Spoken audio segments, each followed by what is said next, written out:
vamos a hablar un poco sobre lo que es el nuevo coronavirus. Es un virus que no es tanto nuevo específicamente, porque por ejemplo en Panamá circulan más que todo 4 tipos de virus del coronavirus. Generalmente es muy común encontrarlos en los murciélagos, lo que son los patos, los cerdos, los gatos, entre otras cosas. El asunto es que generalmente estas cositas que parecen unos hongos son como los receptores del coronavirus y ellos se especializan en adherirse a lo que es la vía respiratoria, pero una vía respiratoria superior. Por lo tanto, da resfriado común, entre otras cosas. Generalmente puede dar el cuadro y estar más o menos como unos 3, 5 días, ¿no? La persona. No necesita ir al médico. Pero ¿qué pasó con el nuevo coronavirus? En realidad esto lo modificó y en cierto sentido entonces ahora lo que favorece es que se adhiera a lo que es las vías respiratorias bajas, es decir, el pulmón.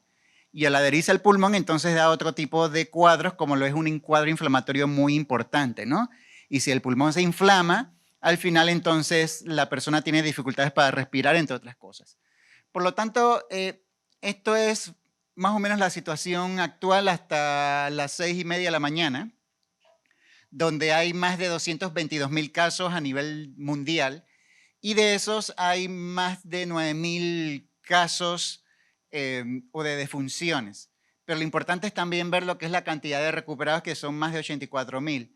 Uno dirá, dije, bueno, pero es que no son muchos los que se están recuperando en comparación a... En realidad, recordemos que una forma de esto, que de eso vamos a ir hablando un poquito más adelante, no solamente podemos enfocarnos en lo que es la parte de las muertes, sino también en los recuperados. Prácticamente más de la mitad de las personas que se contagian logran recuperarse y eso es importante. El asunto es que tal vez no se recuperan a la velocidad que quisiéramos o esperásemos que ocurriera. Ese sería el único punto, ¿no?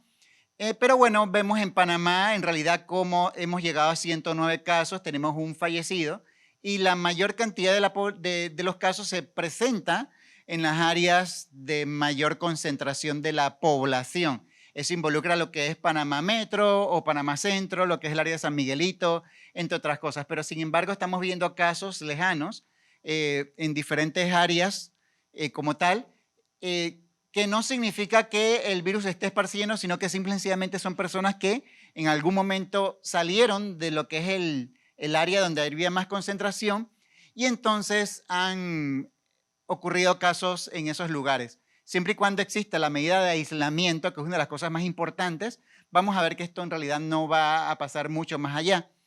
Esto es la cantidad de pruebas versus la cantidad de población en base a 100.000 habitantes.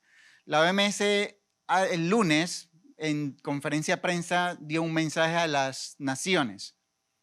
Hacer estudios, estudios y más estudios. Es decir, hay que hacer pruebas, pruebas y más pruebas. Panamá, a nivel de toda América, estamos siendo el primer país en comparación a, en ese momento teníamos 55 casos, en comparación a la cantidad de población. O sea, que significa que los estamos buscando. Al final, entonces, identificamos las personas que van a estar contagiadas. Esas personas, si los aislamos, al final no pueden contagiar a otras personas. Si no contagian a los demás, igualmente entonces no se complican porque se le va a dar seguimiento y al final baja la tasa de letalidad. O sea que en realidad es una de las cosas más importantes que tenemos que hacer, ¿no? Principalmente. Esto sería la curva de transmisión si no hacemos absolutamente nada en base a los números de casos. Lo que vemos en la línea punteada sería la capacidad de respuesta de los sistemas de salud y entonces aquí vemos lo que es la curva, cómo va disminuyendo si nosotros aplicamos lo que son las medidas de contención y mitigación, que es lo que ha estado haciendo el país, porque el objetivo es tratar de evitar al máximo que los hospitales o nuestros centros de respuesta se congestionen. Eso es lo más importante. Y vamos a ir viendo entonces el impacto del contagio a través del tiempo, lo que es la cuarentena versus lo que es el autoaislamiento. O sea, tenemos que ir viendo una u otra cosa. La cuarentena obviamente es que uno viene y le dice, oye, tú tienes que quedarte en casa por cierto tiempo, etcétera, etcétera.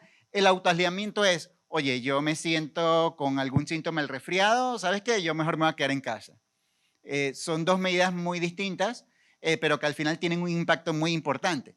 Entonces, bueno, aquí vemos más o menos a través del tiempo cómo los puntitos son las personas sanas, enfermas, y cómo los grises al final se van contagiando. Los que son los púrpura son las personas que se van recuperando. Pero vemos si no se hace absolutamente ninguna medida de mitigación desde el punto de vista de cuarentena o desde el punto de vista de autoaislamiento, cómo al final a través del tiempo va pasando. Sin embargo, cuando colocamos una cuarentena, vemos cómo el resto de la población va pasando poco a poco, las personas enfermas van contagiando, pero a su vez se van recuperando en una forma simultánea los que están aquí aislados, que eso es lo que se quiere, principalmente que estas personas a la larga vayan recuperándose y posteriormente ya al tener la inmunidad ya simplemente no contagian. Esto sería lo que es el autoaislamiento, es decir, la cuarentena de quedarse en casa. En la evolución vamos a ver que, por ejemplo, en China, que fue el lugar donde más cantidad de casos se dio, prácticamente vemos que 81 personas van a tener un cuadro leve, es decir, va a ser como si fuese un resfriado. De esos 14 personas específicamente van a meritar un cuadro de ser hospitalizado y además 5 en algún momento determinado van a meritar utilizar cuidados intensivos. O sea que en realidad, si vemos desde el punto de vista, 81 personas se manejan en sus casas y el resto, que serían más que todo 19 personas, estarían utilizando los servicios de salud en forma directa a nivel de las instalaciones como tal. Esto es importante porque este es uno de los lugares en donde ha habido más casos y uno de los estudios más importantes que nos puede dar una cierta proyección de cómo puede actuar cada uno de los diferentes países o sistemas. Sin embargo, vemos cómo en China fue incrementándose y posteriormente ellos comenzaron a disminuir lo que es la curva. Esto significa que no es que no se contagiaban, las personas se seguían contagiando, pero la cantidad de contagios era mucho menor en comparación a la cantidad de recuperados. Y por ende eso les permitió a ellos que fuera disminuyendo lo que es la cantidad de contagiados específicamente. Entonces, veamos en Panamá tomando ciertas proyecciones, ¿qué pudiese ocurrir con 4,5 millones de habitantes? Tomando el escenario de Corea del Sur y lo que es la parte de Italia, en base a la cantidad de contagiados, nosotros pudiésemos tener una proyección de 746 hasta 2.662 como tal, ¿no? Pero recuérdense que cada país es diferente en su forma de actuar. Recordemos que acá, por ejemplo, en Italia hay mucho mayor cantidad de adultos mayores, la población europea es una población que fuma mucho, entonces son factores que definitivamente también van a influir en este número. Por ahí podemos tener más o menos una cierta idea de qué pudiese ocurrir en Panamá. Esto con una duración de más o menos unos 4 meses de largo, ¿no? En este sentido. Pero vamos a ver que en cantidad de muertes, poniendo lo que es Corea del Sur y lo que es Italia específicamente, pudiésemos tener de 8 hasta 222 muertes. Nuevamente, depende de cada país. Panamá, por ejemplo, es un país que generalmente aquí tenemos medidas muy importantes en cuanto a lo que es la parte del tabaquismo. O sea, que eso es lo que va a influir mucho dentro de posiblemente la respuesta en cuanto a complicaciones. O sea, que estos números muy probablemente va a ser muy distinto para nosotros. Pero es solamente para tener una idea en cuanto a posibles proyecciones. Igualmente, en hospitalización, tomando en cuenta los 15% en forma redondeada de lo que ocurrió en China, pudiésemos tener de 111 hasta 400 personas hospitalizadas. Lo importante aquí es que no sea de una forma inmediata, porque nosotros tenemos aproximadamente 9.004 camas. Y recordemos que no solamente vamos a estar actuando con lo que es el coronavirus, hay muchas otras enfermedades que van a estar utilizando los servicios de salud, pero lo importante es no congestionarlo. Y definitivamente entonces esto es la importancia de que a la larga las personas no acudan a los cuartos de urgencia porque es una forma de poder transmitirlo debido a la mayor concentración de personas. Sin embargo, si planteamos el 5% de los que utilizan el cuidados intensivos, pudiesen ser desde 37 hasta 133 de esas personas contagiadas. Recordemos que estamos utilizando proyecciones de Corea del Sur y de Italia, o sea, recordemos eso. En base a esas dos proyecciones, Panamá probablemente actúe de una forma muy distinta en este sentido. Igualmente, es muy posible que de esas que permanecen en cuidados intensivos al final utilicen ventilador mecánico de 19 a 66 personas. En realidad eso igualmente va a depender de muchas cosas, de muchas instancias, pero esto a la larga nos da una posible proyección de qué es lo que pudiésemos esperar y hasta dónde pudiésemos dar una capacidad de respuesta. Específicamente yo pienso que teniendo el peor de los escenarios, como pudiese ser Italia, aproximadamente unas 2.000 personas infectadas. Eso definitivamente, si las personas no toman conciencia, si las personas, a pesar de esto, las acciones del Ministerio de Salud insisten en querer hacer las cosas como si nada estuviese pasando, que eso es una de las cosas que a nosotros nos preocupa. Porque, por ejemplo, la diferencia de esto va a ser la toma de conciencia de la población específicamente. Y eso es una de las cosas que tenemos que tomar en cuenta y obviamente insistir. Ahora bien, muchas veces se ha preguntado que por qué la gente joven es la que al final se ha estado infectando, contagiando. Y la respuesta es porque son las personas que están expuestas. Personas que están expuestas a salir de sus casas, personas que van a la escuela, a las universidades, a trabajar. Y entonces son las personas que a la larga, al estar expuestas, se pueden contagiar.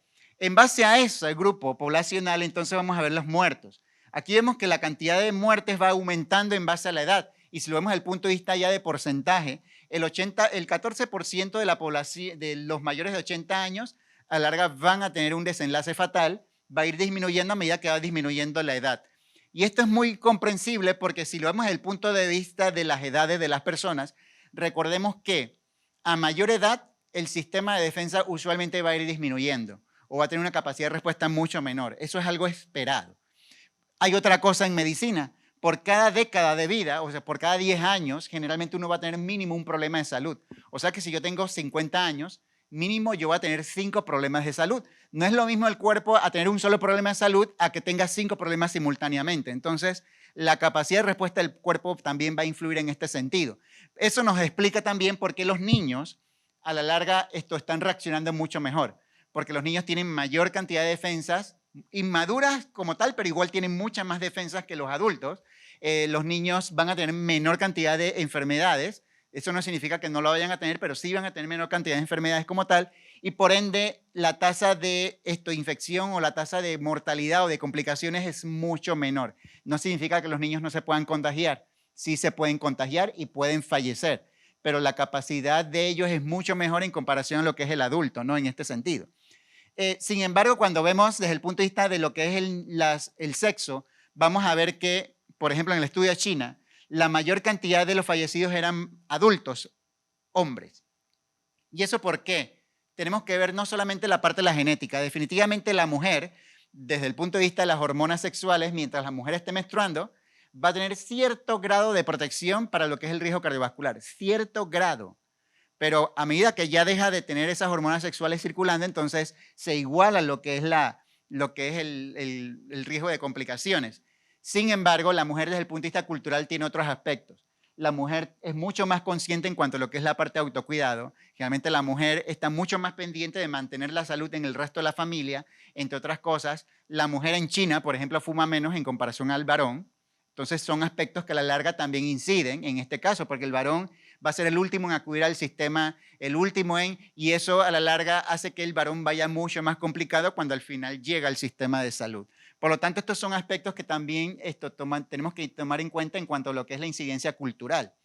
Sin embargo, de estas enfermedades que van poniendo los problemas o pueden irlo complicando, vamos a ir viendo que las enfermedades cardiovasculares siguen siendo la principal de todas.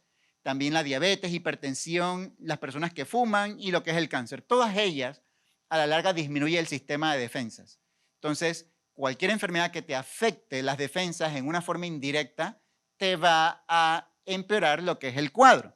Sin embargo, cuando vemos el punto de vista de la letalidad o la mortalidad, que es lo que muchas veces nos preocupa, el MERS y el SARS, que son coronavirus también, el MERS vemos que una mortalidad de un 36% y el SARS del 10%. Cuando extendemos lo que es la parte del nuevo, el COVID-2 o lo que sería el SARS-CoV-2, la segunda versión del SARS, vemos que las tasas oscilan entre un 2 a un 4% específicamente. Y tomando la menor tasa, que sería el 1%, como ocurrió en Corea del Sur, vamos a ver que aún así, la gripe estacional, para la cual tenemos vacuna, la gripe tiene un 0.1% de mortalidad. Es decir, que el coronavirus es mucho más mortal en comparación a la gripe.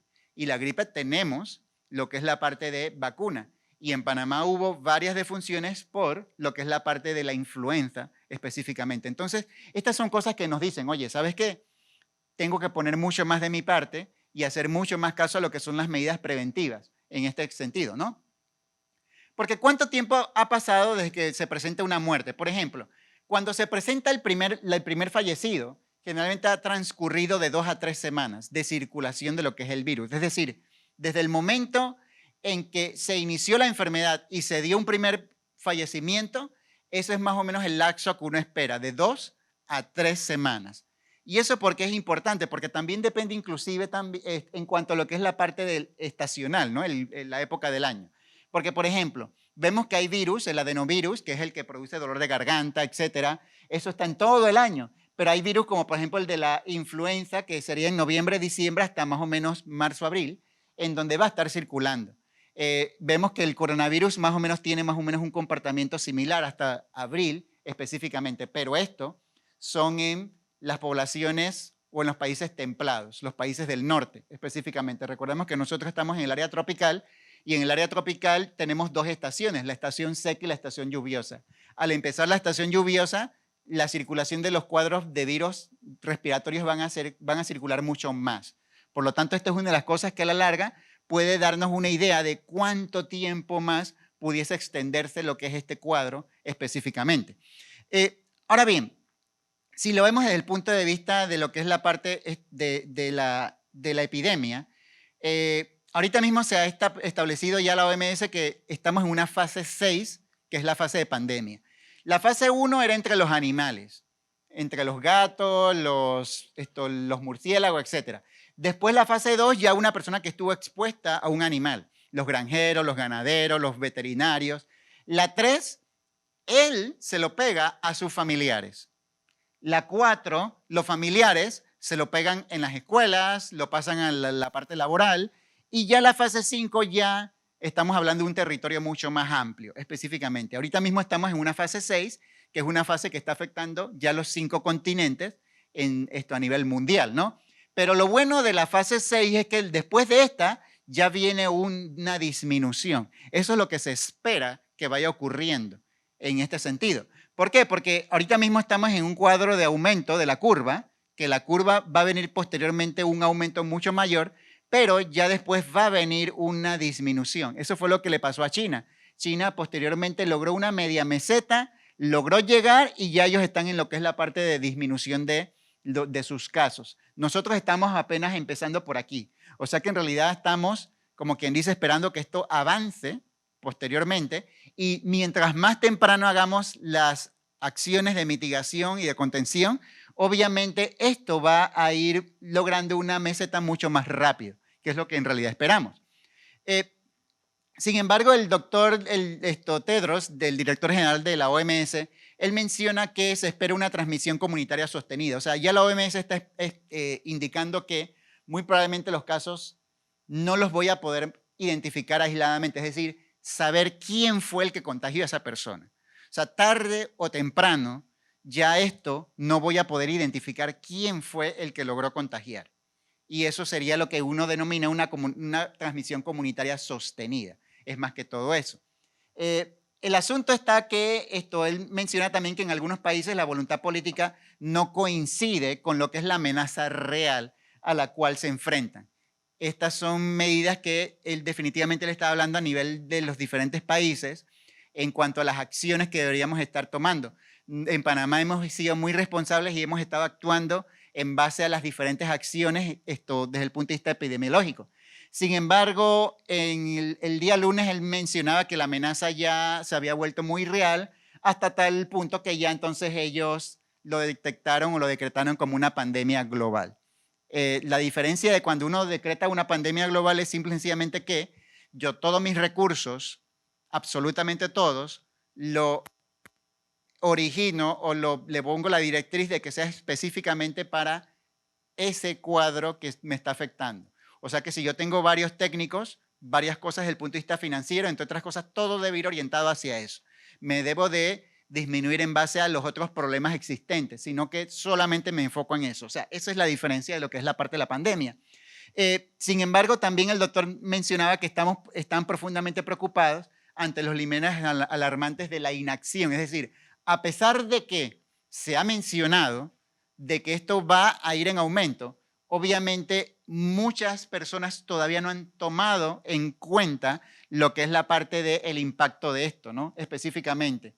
Y menciona que en los próximos días y semanas se espera un aumento de los números de casos y por ende si aumentan los casos también van a aumentar lo que es las posibles complicaciones y posteriormente muertes, ¿no? Eso es si nadie hace absolutamente nada y si continuamos como estamos ahorita mismo. El punto está también de que el equipo de salud debe utilizar medidas de precaución por transmisión aérea. Esto significa que nosotros, como uno de los personajes que vamos a estar mucho más expuestos a lo que es la parte de las diferentes acciones, debemos de protegernos también. Hay diferentes tipos de transmisión. Está lo que es la transmisión por contacto, es decir, yo vine y toqué a una persona y posteriormente yo me contagié debido a ese contacto. Ahí yo tengo que lavarme las manos, utilizar guantes, batas y un equipo especial para esa persona específica. Ya.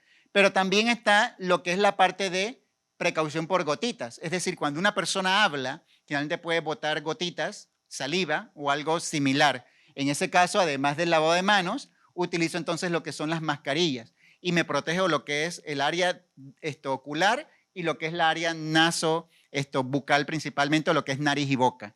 Pero además, ahora con lo que es la parte de la transmisión aérea, entonces ya debemos, además del lavado de manos, entonces definitivamente utilizar lo que son mascarillas y la persona que tiene el problema ya debe de ser aislada, porque es diferente.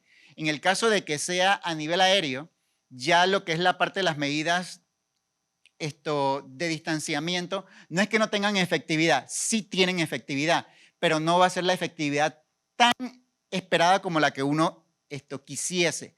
Porque si una persona, es como lo de la tuberculosis, una persona con la tuberculosis cuando llega, si no tiene las medidas preventivas adecuadas, él puede contagiar a todo el que esté presente. O sea, eso es lo que involucra lo que es la parte de la transmisión aérea. O sea que nosotros, con mayor razón, tenemos que acatar lo que es el aislamiento o lo que es el autoaislamiento.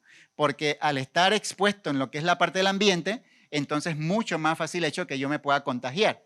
El doctor Bruce, que fue el jefe de la misión de la OMS en China, él mencionaba de que el mundo no estaba preparado para el coronavirus porque China lo presentó de tal manera, o sea, ellos actuaron de una manera tan excepcional que el mundo simplemente le dio una falsa seguridad al mundo, lo que es China. Y en ese sentido, él mencionaba que ningún país estaba preparado psicológica y materialmente. O sea, psicológicamente él se refería, era la parte conductual. El hecho es que, oiga, no salga de casa. Y la gente no hacía caso y salía. Oiga, quédese en casa y la gente iba a almorzar. O sea, eso es lo que él se refería psicológicamente. Porque como yo veo, como es algo que yo no veo, entonces uno tiene una falsa seguridad de que, oye, no está pasando nada. ¿Cómo es posible que un simple lavado de manos al final me venga a evitar una muerte? O sea, no es comprensible una medida tan básica y esencial como eso puede tener un impacto. O sea, el cerebro no lo logra captar. Entonces, por eso es un poco difícil lo que es el punto de vista psicológico.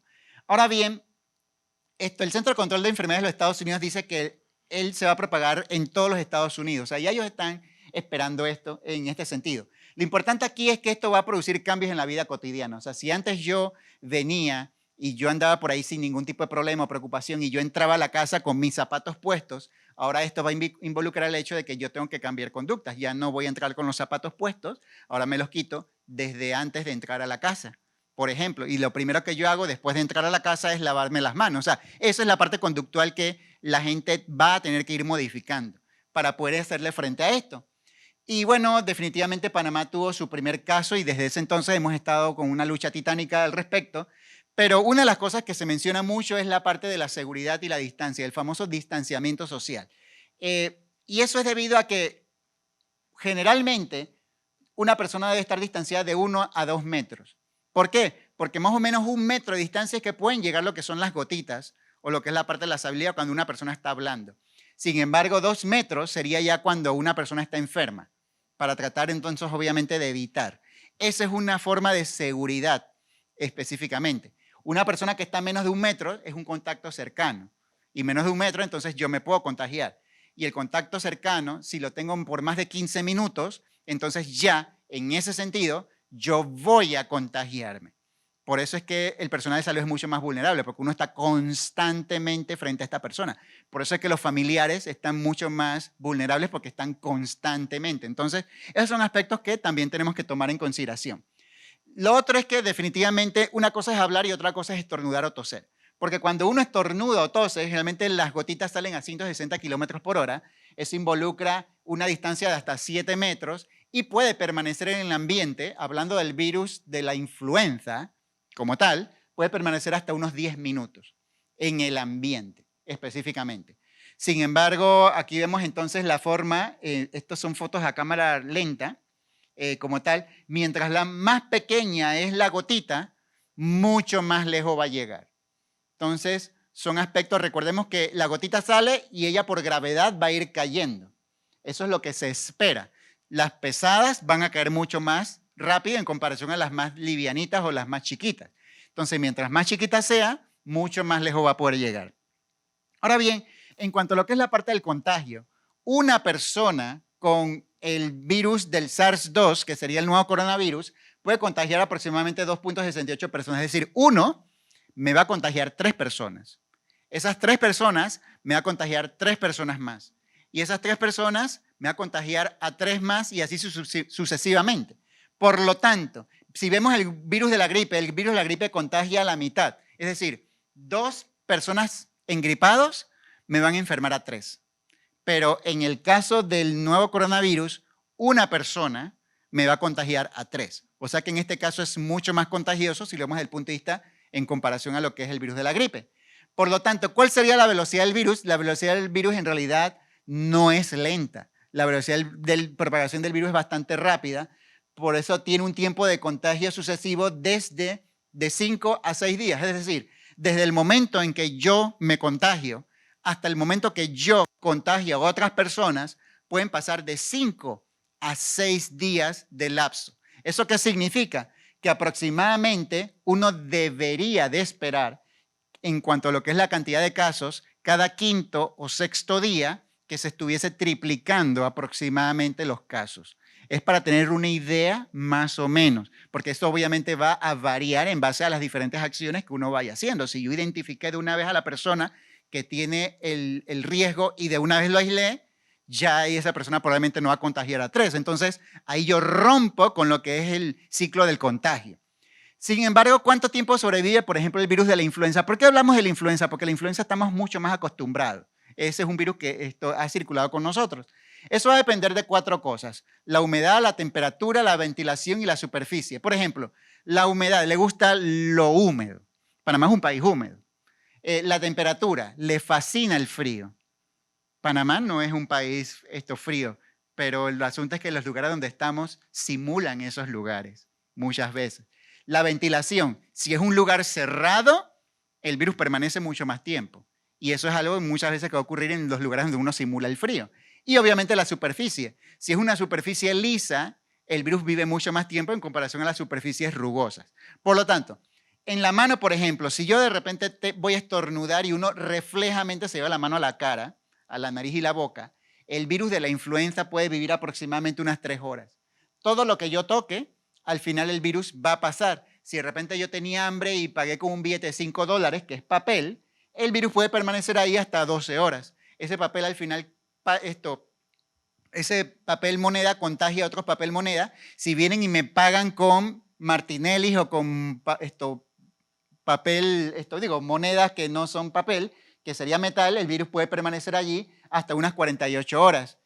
Y si yo voy a un lugar en donde generalmente es un lugar húmedo, cerrado, que no tiene ventilación, que a la larga hay mucha humedad, el virus puede permanecer 72 horas. Ese es el virus de la influenza, para lo cual tenemos vacuna, para lo cual ya nos hemos enfrentado y es mucho menos contagioso en este sentido. Ahora bien, ¿qué sabemos del coronavirus? Le gusta la humedad, le gusta el frío, le gustan los espacios cerrados y le fascina las superficies lisas. Por lo tanto, cuando vemos lo que es, por ejemplo, el Instituto Conmemorativo Gorgas hizo un estudio que dice que el virus puede permanecer a temperaturas de Panamá aproximadamente unas 24 horas. Es decir, que si yo vengo y yo estornudé en la cinta costera, el virus no se va a morir de una vez. El virus va a vivir dependiendo del lugar donde cayó, puede vivir hasta 24 horas. Pero si yo voy a un lugar, por ejemplo, como es Boquete, el virus allí puede permanecer tranquilamente hasta 9 días. Entonces, todo lo que simule un ambiente similar a Boquete, vamos a favorecer lo que es la supervivencia del virus, en este caso. Pero si lo vemos desde el punto de vista, por ejemplo, de los diferentes materiales, el virus puede permanecer en el aluminio hasta 8 horas. Puede permanecer en los guantes quirúrgicos o cualquier guante que uno utiliza para limpiar hasta 8 horas. En el hierro, es decir, los grifos, las puertas, etcétera, hasta 48 horas. En lo que es la madera, los pasamanos, etcétera, hasta 4 días. En el vidrio, cuando uno empuja la puerta de vidrio, uno abre las ventanas, puede permanecer hasta 4 días. 4 días en el papel, de 4 a 5 días en el papel, eso incluye el papel moneda, los informes, etcétera, y hasta 5 días en lo que es el plástico en sí. Por eso es fundamental lo que es la limpieza de las áreas donde nos encontremos, porque dependiendo del lugar donde vamos a permanecer, nosotros tenemos que adecuar y limpiar el área para eliminar lo que es el virus. Pero hay otra cosa, el virus puede permanecer hasta 3 horas en el aire. Entonces, eso es algo que también tenemos que tomar muy en consideración, que en este caso, que ya es mucho tiempo, antes se decía que no, que el virus llegaba y caía. Bueno, ya el estudio del Centro de Control de Enfermedades de Estados Unidos demostró que el virus puede permanecer hasta 3 horas en el aire si tiene todas las condiciones, obviamente, ¿no? Porque si yo tengo el lugar ventilado, pues un lugar abierto, es un lugar, el virus no va a permanecer las 3 horas. Entonces son aspectos que uno tiene que también tomar en consideración. Ya no es el hecho de que la mascarilla, si tengo enfermedad o algo, para evitar, sino que indistintamente, dependiendo del lugar donde me encuentre, si yo me voy al metro, el metro es un lugar donde hay mucha gente, mucha aglomeración, si alguien estornuda ahí, bueno, lo mejor en ese caso sería tener una mascarilla para uno protegerse y disminuir, eso no va a evitar el contagio o la salvedad, pero va a disminuir lo que es la carga viral. Y mientras menos carga viral o menos virus tenga uno, al final uno va a poder salir mucho mejor del cuadro. Esas son cosas que tenemos que tomar en consideración, porque a veces podemos tener también una falsa sensación de que nada más protegiéndonos no nos va a pasar nada, y eso no es así tampoco. Por eso entonces vemos la importancia de utilizar lo que son las medidas de mitigación. La ventilación es importante. Si tenemos forma de abrir las ventanas, perfecto. El sol y el calor lo mata. O sea, este no es un virus que es Hulk, no. O sea, afortunadamente, él se muere. O sea, sin hacer tanto esfuerzo como tal. El agua caliente mientras esté fuera del cuerpo. Porque donde él llega al cuerpo, ya él se adecúa y sobrevive. Acuérdense que nosotros tenemos 37 grados de temperatura y él le fascina 23 grados, 28 grados, mientras más frío mejor. Pero él se adecúa de una vez en el cuerpo de nosotros y ya comienza a reproducirse. O sea que el calor ya no es que me meta en un sauna y lo mato, no. Eso no va a funcionar. Pero lo que sí funciona es el hecho de que yo tome bebidas calientes, por ejemplo el té, el café, leche caliente, lo que es el chocolate caliente, mientras yo no tenga el virus. Porque el virus inicialmente llega a la garganta. Y si la garganta está caliente, el virus le va a costar un poco más sobrevivir. Es más que todo por eso. El jabón, cualquier tipo de jabón, desde el jabón de perro hasta el jabón que se deshace con una gotita de agua que le pones encima, se deshace, hasta ese jabón. El desinfectante, no solamente antibacterial, sino cualquier tipo de desinfectante. Y el alcohol, siempre y cuando el alcohol tenga más de 60% esto en cuanto a lo que es su concentración.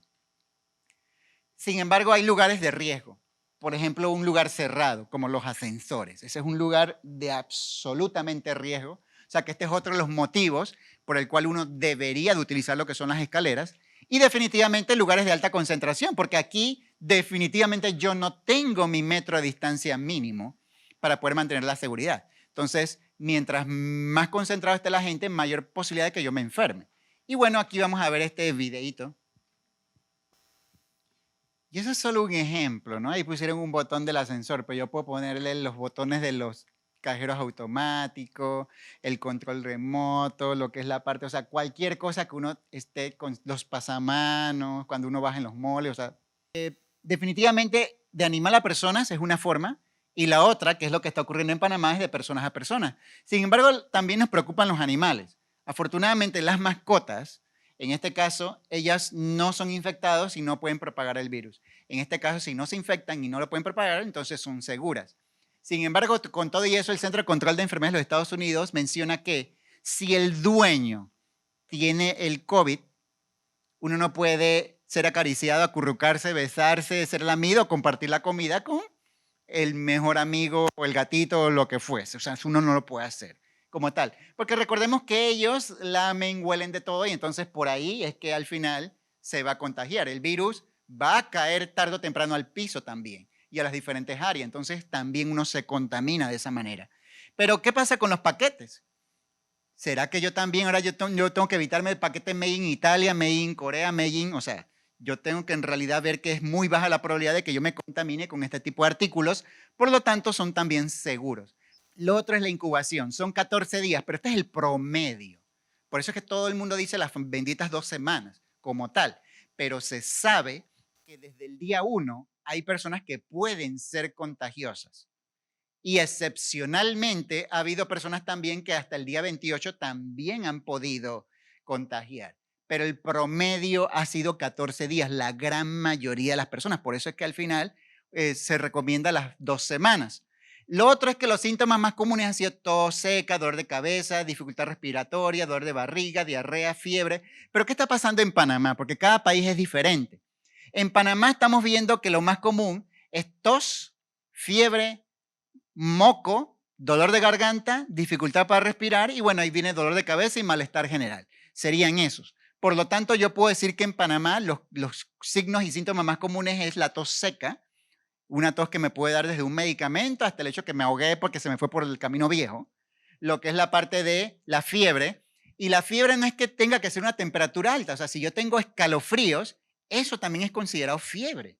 Lo que es la parte de rinorrea, o sea, tener moqueadera, tener el hecho de estar ahí con los mocos aguados, etcétera, etcétera, eso también me lo da.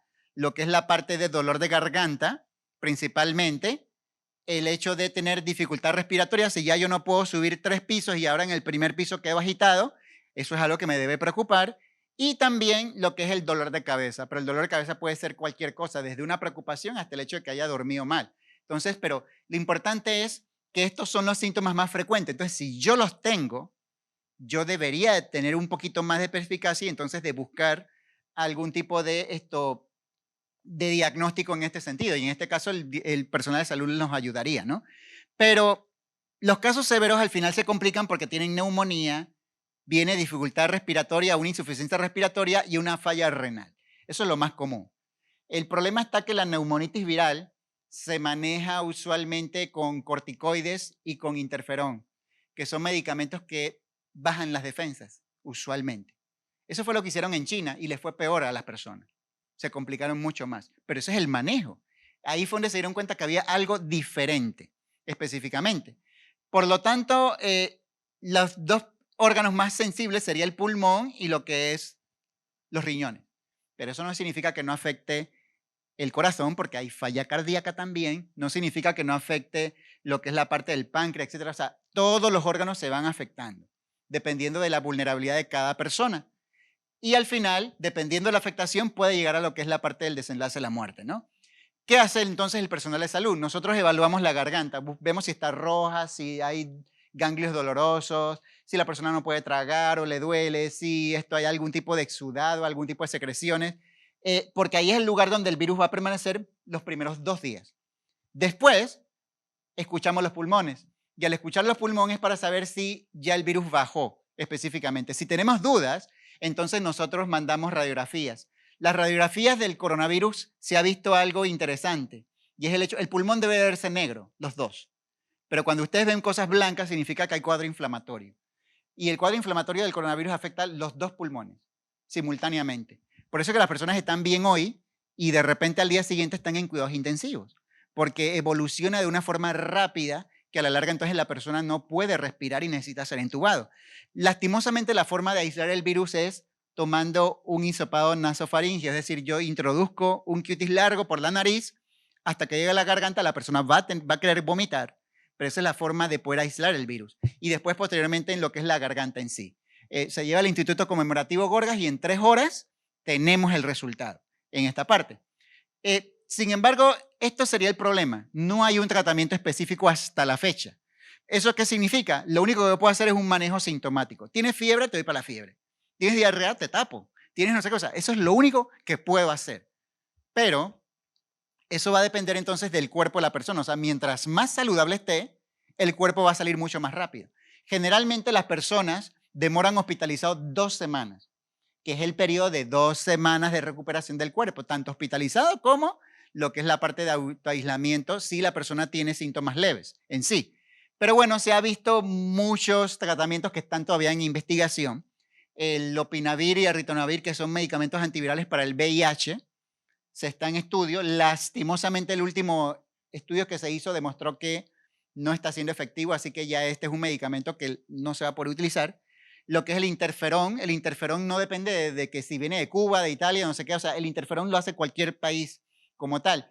Y este es un medicamento que usualmente esto te aumenta un poquito las defensas, usualmente. Lo otro es este medicamento que es un antiviral como tal, el tocilizumab, que es un medicamento también que actúa a nivel del sistema inmunológico, se utiliza mucho con pacientes con leucemia, con artritis reumatoide, y este que es la hidrocloroquina, que se usa mucho en la malaria, pero que es muy común en la artritis reumatoide, y es súper barato. Y el asunto de utilizarlo, se ha visto que la persona, en vez de durar 15 días, mejora, o sea, recupera 6 días mucho más rápido en comparación a no utilizarlo. Este medicamento ya lo tenemos en Panamá, igual que los otros en sí. Por lo tanto, el ministerio está tratando de reabastecerse en este sentido, ¿no? Ahora bien, vacuna. No hay vacuna para el coronavirus actual. Por lo tanto, lo que sí tengo que hacer es vacunarme de todo lo que exista, siempre y cuando yo tenga la indicación. Porque mientras menos enfermedades yo tenga, mi cuerpo va a estar mucho más fuerte para poder enfrentar el cuadro. Entonces, bueno, no hay vacuna para lo que es el coronavirus y la vacuna va a estar aproximadamente unos 18 meses. No hay forma de hacerlo, lo más rápido sería en un lapso de 12 meses, porque uno tiene que esperar, uno lo hace in vitro, después lo utiliza en ratones, después en cobayos, después en conejos, después en monos, después en personas enfermas, después en personas sanas, voluntarias, después esas personas sanas, voluntarias, yo lo expongo al virus para saber si en verdad funciona o no, o sea que eso no se hace en menos de 12 meses. Por lo tanto, uno tiene que ver no solamente la seguridad, sino también la efectividad y la eficacia del medicamento. Pero después que yo me pongo el medicamento o la vacuna, la inmunidad se adquiere en 2 a 3 semanas. Eso siempre es así. O sea, es la forma en que el cuerpo adquiere su inmunidad. Entonces, por eso es que se está actuando con las 2 semanas mínimas para que la persona quede en aislamiento. Porque el cuerpo solito está haciendo su inmunización o sus defensas, ¿no? En este caso. Sin embargo, lo que sí tenemos que enfatizar son los signos de alarma. En este caso, la fiebre y la dificultad respiratoria. Son 2 signos prácticamente que si la persona lo tiene, significa que probablemente se pueda complicar. Entonces, tiene que acudir a una instalación de salud forzosamente. Los factores de riesgo en cuanto al pronóstico le va a ir peor a los adultos mayores. ¿Por qué? Porque mientras más edad tengas, menos defensas vas a tener y vas a tener más complicaciones en cuanto a enfermedades. Un pobre control. O sea, si yo no voy a mi médico y yo no tengo mi hipertensión controlada, mi diabetes controlada, etcétera, me va a ir peor. Lo que es los fumadores, afortunadamente en Panamá esto es algo que tenemos un poquitito más bajo en comparación a otros países, y personas que tienen las defensas bajas. Pero viendo ya lo que son las medidas preventivas, tenemos el lavado de manos y la famosa concha, ¿no? De lo que es la parte de la máscara facial. Lo que sí es cierto es que usar máscaras de tela me protege a los demás de que yo no lo infecte. Es más que todo, esas son las quirúrgicas en sí. Y esos son útiles para lo que es el autoaislamiento. Es decir, si yo estoy enfermo, yo evito que los demás se contagien. Ese es ese tipo de máscara. Pero existen 2, las quirúrgicas y estas de acá. En realidad es recomendable, se sigue recomendando que sean utilizadas por aquellas personas que tienen síntomas respiratorios específicamente y evitar las de tela, porque las de tela no funcionan. El nuevo coronavirus no es un virus que es apocalíptico, entre otras cosas, definitivamente es una diferencia que tenemos que hacer y como hemos dicho, el lavado de manos es fundamental, el cubrirme la boca y la nariz al momento de toser y estornudar con la parte interna del antebrazo, el no tocarme los ojos, nariz y boca. O sea, si yo no me he podido lavar las manos, lo mínimo que tengo que hacer es no tocarme la cara. Y mucho menos hurgarme el ojo, la nariz o la boca. Eso no lo debo de hacer. No puedo o no debería estrechar la mano de otras personas. Si lo hago, yo debo de saber que esa mano está contaminada, porque yo no supe qué estuvo haciendo la otra mano y en qué condiciones viene. Yo no puedo compartir objetos personales como tal, porque estoy compartiendo muchas otras cosas además de eso. La limpieza e higiene del área donde voy a permanecer, circulación del aire de ser posible, mascarilla si estoy enfermo, y si estoy enfermo, quedarme en casa en la cama. Reposo e hidratación, eso es importante. Evitar las multitudes porque disminuye lo que es el metro de distancia de seguridad. Vacunarme de todo lo que exista siempre y cuando tenga la indicación en base a la edad y el sexo. Y no automedicarme. ¿Por qué? Porque a la larga puedo enmascarar los cuadros y cuando voy a atenderme voy a ir mucho más complicado. Entonces es por eso que uno no debería de automedicarse. Sin embargo, ¿en qué momento yo me lavo las manos? Específicamente al momento de haber tocado monedas o efectivo. Así que esas medidas que están utilizando los que tarjeta de crédito, que el clave, eso es atinado. En esta parte estoy disminuyendo el riesgo. Antes de tocar un bebé o después de tocarlo, después de haber botado la basura, después de haber estado en un lugar público, por ejemplo el tren, el metrobús, etcétera, después de haber tosido, estornudado, después de haber tocado cosas que todo el mundo toca, como tal, el carrito de supermercado, por ejemplo, después de haber tocado las mascotas, antes de comer, después de ir al baño, antes, durante y después de haber preparado alimentos, antes y después de haber curado heridas y después de cambiar los pañales. Pero, ¿cuánto tiempo debe de demorar lo que es el lavado de manos? Debe de demorar de 20 mínimo a 30 segundos. Y eso equivale lo que es el cantar la canción Feliz Cumpleaños 2 veces, en inglés o en español. Y como nosotros somos bilingües, podemos Happy Birthday y de repente de la vela o Feliz Cumpleaños o lo que fuese.com. Y entonces en este caso, ya cuando terminamos de cantar las 2 canciones, ya ha terminado el tiempo del lavado de manos. Ahora bien, ¿en qué momento yo uso el gel alcoholado o cuántas veces yo puedo utilizar el gel alcoholado? El gel alcoholado no debería de usarse más de 2 veces seguidas, como tal. Porque la tercera vez que lo uso, ya la mano se pone pegajosa. Y entonces ya el efecto protector ya va a ser todo lo contrario, porque al ser pegajoso se me va a venir todo para la mano. Por eso cuando llegué aquí me dijeron, bueno, lávese las manos y después ahí está el gel. Yo dije, ajá, ok. Yo me lavé las manos y agarré un cosa y ¡pum! Le puse en el gel para limpiar el celular. Pues está bien, voy a limpiar el celular con eso. Pero porque ya me había lavado las manos. O sea, ¿qué más? El gel alcoholado no sustituye el lavado de manos. Y eso tenemos que tomarlo muy en cuenta. O sea, si yo tengo la forma de lavarme las manos, uso el lavado de manos. El gel es para cuando no puedo lavarme las manos con agua y jabón. Es más que todo en esos momentos. Lo otro, ¿dónde uso el gel alcoholado? Porque el gel alcoholado, ya que no lo puedo usar más de 2 veces seguidas, entonces, ¿en qué momento lo debería de usar? En momentos en que yo voy, por ejemplo, ya limpié mi área de trabajo y ya yo me lavé las manos o de repente me contaminé, bueno, no hay lavamanos, bueno, uso el gel alcoholado porque ya voy a comenzar a trabajar y ya limpié todo. En el caso de antes de entrar al carro, o sea, yo vengo, saco la llave, abro el carro, etcétera, etcétera, y en ese momento, antes de abrir el carro, de sentarme al timón, entonces uso el gel alcoholado para no contaminar las demás cosas. Lo que es la parte de, después de haber utilizado lo que son las carretillas del supermercado, antes de abrir cualquier manigueta de los carros y definitivamente antes de entrar a la casa y de sacar la llave para poder abrir la puerta. Son los lugares específicos donde yo debería de usar el gel. No digas que ya estreché la mano, entonces ahora por acá escondido uso el gel. O sea, no. O sea, no debería. O sea, yo lo que sé es que ya la mano la tengo contaminada. Bueno, ya no me toco la cara. O sea, mínimo, ¿no? Pero ¿por qué el jabón? ¿Por qué el jabón? Bueno, este es el coronavirus, ¿no? Ya le dije, o sea, a pesar de que se ve verde ahí, él no es Hulk.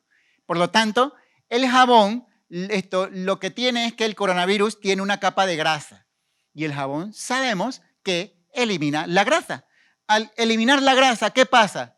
El virus está más susceptible a cualquier cosa, desde el jabón, desde lo que es el alcohol o a cualquier desinfectante, y él entonces se muere. O sea, por eso es que es importante lo que es el lavado de manos. Algo tan sencillo al final, gracias a Dios, el virus esto pone más que todo esto indispuesto, ¿no? Por eso vamos a ver el lavado de manos, cómo debería ser, ¿no?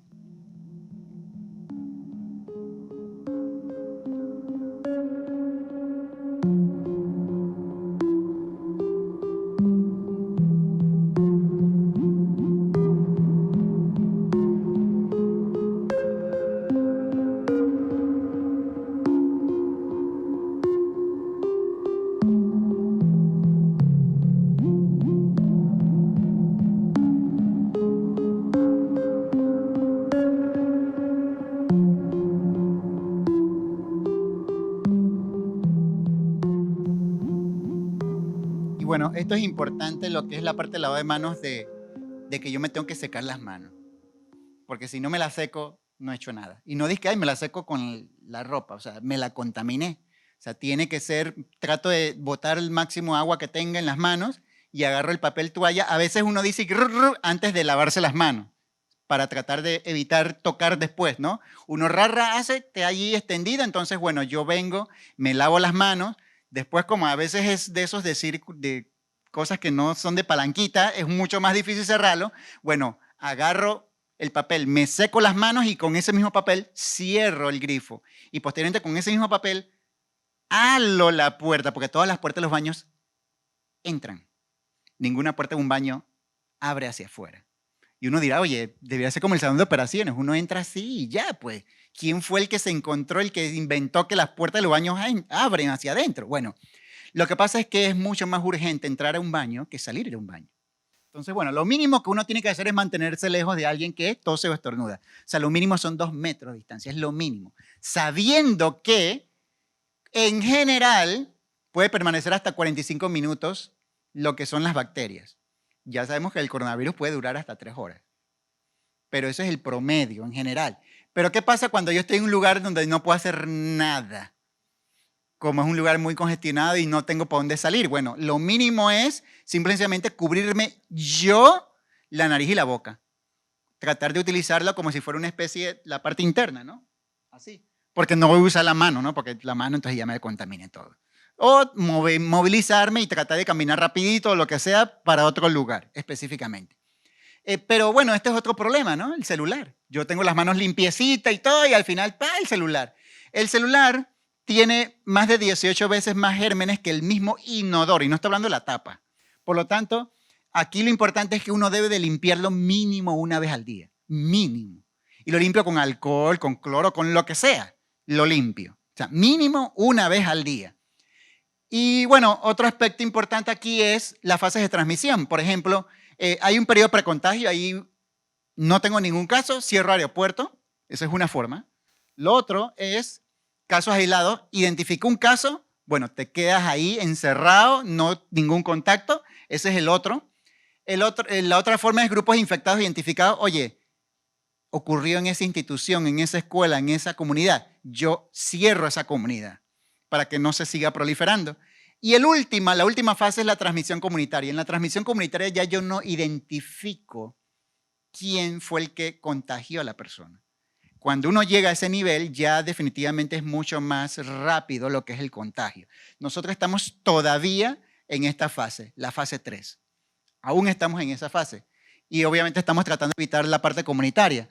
¿Cómo disminuye la propagación? Hay 3 formas. Con una vacuna, ya sabemos que va a ser mínimo en 12 meses, como tal. Lo otro, con inmunidad. Yo me enfermé, 2 semanas después ya, yo estoy inmune. Por lo tanto, yo no puedo contagiar 2 semanas después.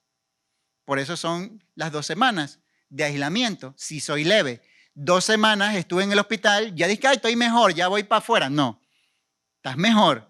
Te quedas 2 semanas más en tu casa, aislado. Porque estás mejor, pero después que te mejora es que vas adquiriendo la inmunidad. Entonces son 2 semanas más allí.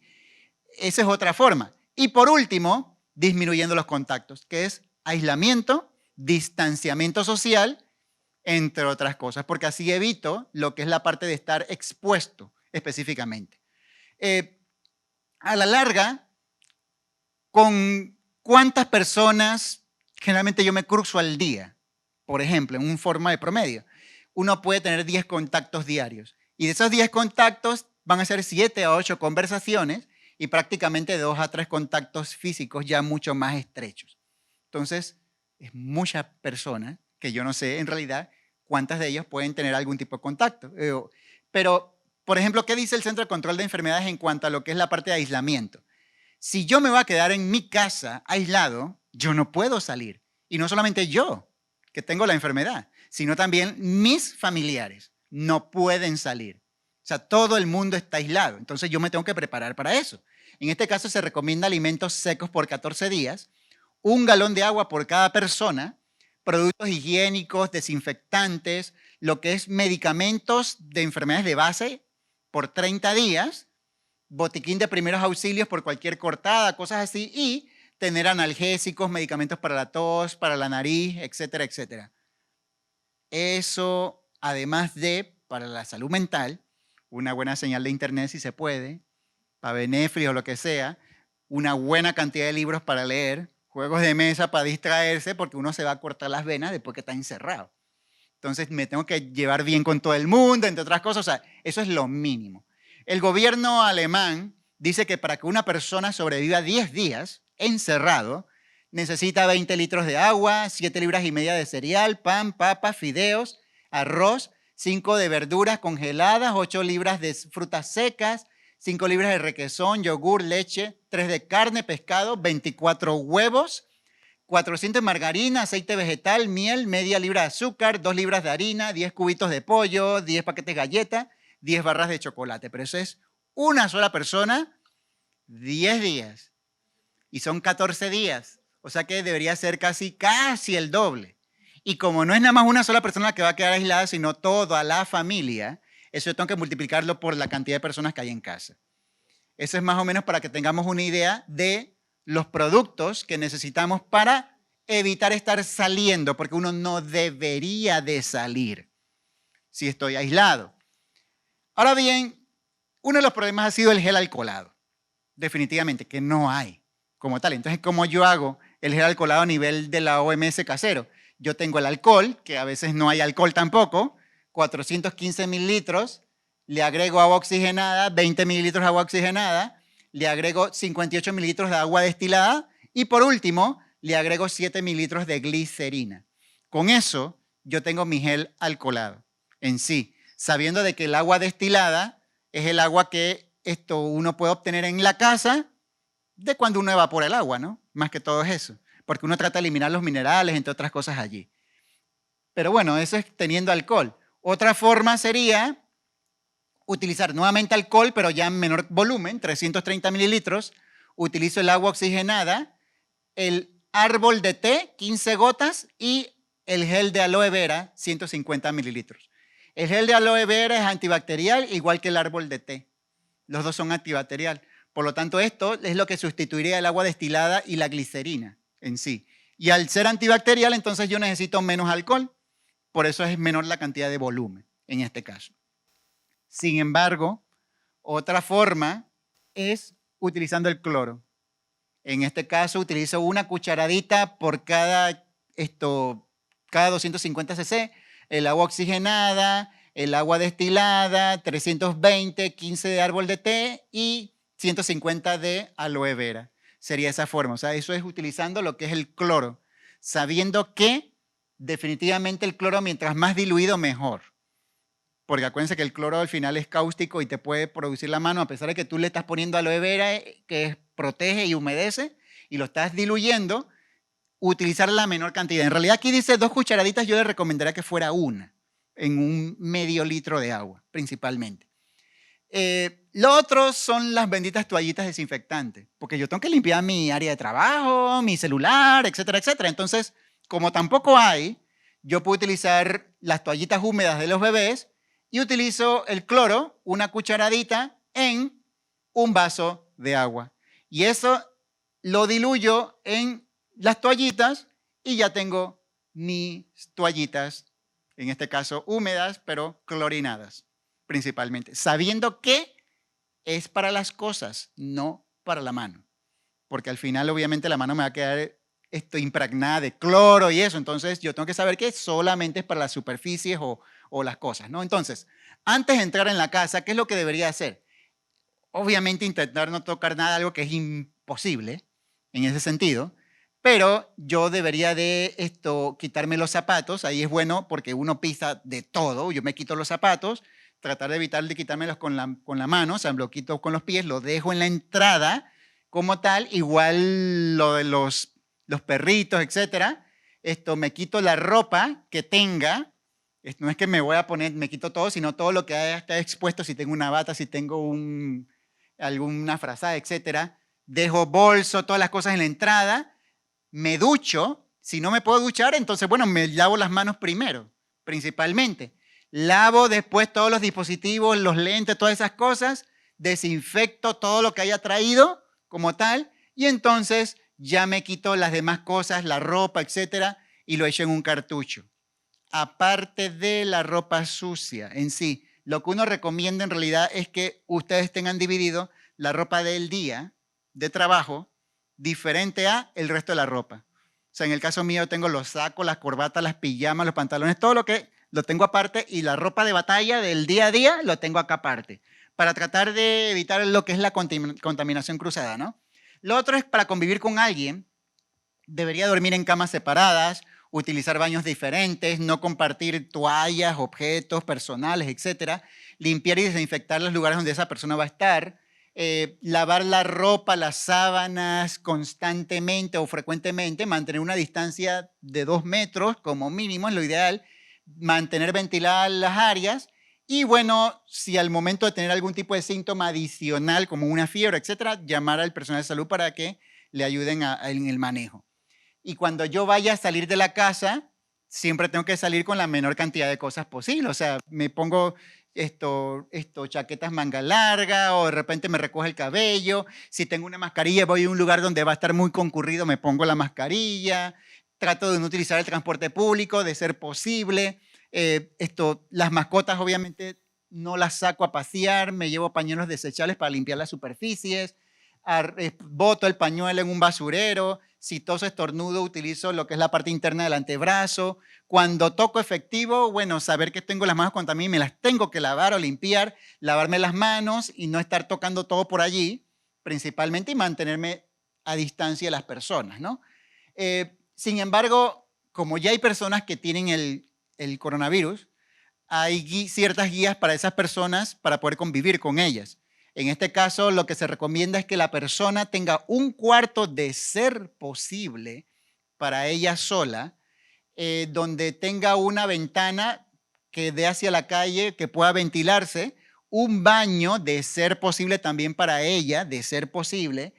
Tiene que tener un basurero, que el basurero uno pise y abra la tapa solito, y el cartucho debe cerrarse solito con unos hilitos, o sea, como tal, o sea, la puerta debe mantenerse cerrada, ella debe tener una mascarilla permanentemente, aunque esté en el cuarto, y evitar que la persona salga. Si sale, va a ser a cosas puntuales, pero uno tiene que mantenerse mínimo a 2 metros de distancia.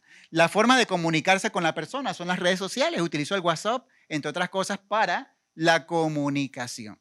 Eso es lo que se recomienda. Ahora bien, las personas que van a limpiar, por ejemplo, van a limpiar el cuarto, debe utilizar una mascarilla, de ser posible, guantes, de ser posible. Si no tiene a disposición, bueno, entonces nada de sacudir las sábanas, se recoge todo, se echa en un cartucho como tal, se limpia con cloro, todas las cosas que uno toca constantemente. Las cerraduras, los manubrios de las puertas, los enchufes, las formas de prender y apagar las lámparas, lo que son los celulares, los grifos de los baños, etcétera, o sea, los controles remotos, todo eso que es lo que uno constantemente está tocando, se limpia. Si uno tiene lavaplato, bueno, se limpia en el lavaplato, sino que tenga su plato, cuchillo, etcétera, aparte, sino que sean desechables como tal. Y al final la ropa se puede lavar junta con el resto de la familia, pero se recomienda que se lave por separado, ¿no? Porque en realidad con solamente tener agua caliente se muere, o sea, 60 grados se muere. Si yo lo atiendo en el sol, se muere el virus.